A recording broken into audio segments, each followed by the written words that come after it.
पश्चिम बंगाल विधानसभा चुनाव के पहले चरण में 30 सीटों पर बम्पर वोटिंग हुई। चुनाव आयोग ने पहले चरण के मतदान में हुए वोटर टर्न आउट का ऑफिशियल आंकड़ा जारी कर दिया है। पश्चिम बंगाल विधानसभा चुनाव के पहले चरण में 30 सीटों पर औसत 82.69% वोटर टर्न आउट दर्ज किया गया। पहले चरण में 5 जिले की 30 विधानसभा सीटों पर 191 कैंडिडेट चुनावी मैदान में किस्मत आजमा रहे हैं। चुनाव आयोग ने 5 जिले की 30 विधानसभा सीटों पर वोटर टर्नआउट के आंकड़े जारी कर दिए हैं।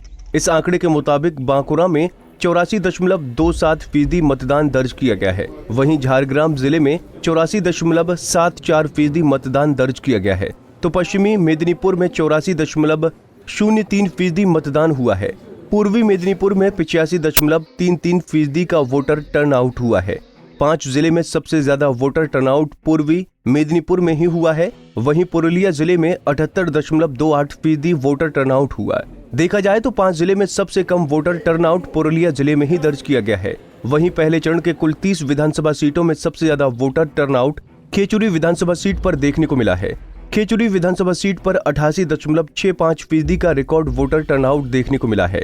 वहीं कोशियारी विधानसभा सीट पर 88.50% का मतदान दर्ज किया गया।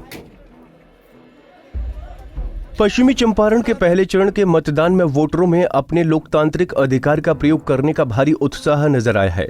वैसे तो बंगाल में हर चुनाव में भारी मतदान होता है।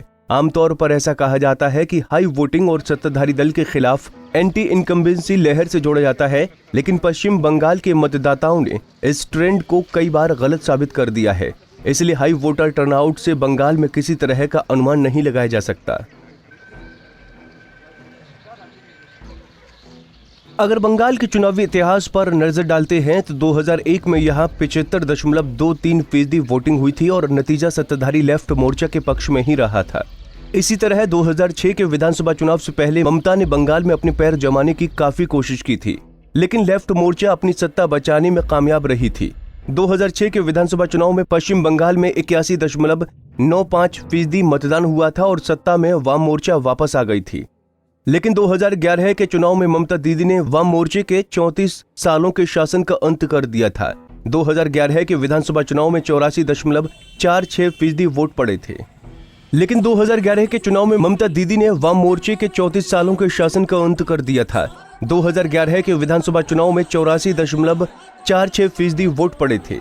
वहीं 2016 में ममता बनर्जी के खिलाफ एक मुहिम चलाई गई थी और इस चुनाव में पश्चिम बंगाल में 82.96% वोटिंग दर्ज की गई थी, लेकिन आखिरकार जीत तृणमूल को ही मिली थी। इसी तरह पश्चिम बंगाल के पहले चरण में 30 सीटों पर औसत 82.69% वोटर टर्नआउट दर्ज किया गया है।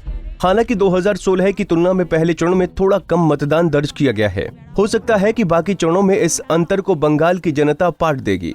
वैसे 2 मई को ही पता चल पाएगा कि ये बम्पर वोटिंग किस पार्टी के पक्ष में है और किस पार्टी के विपक्ष में। Bureau report, Punjab Kesari TV.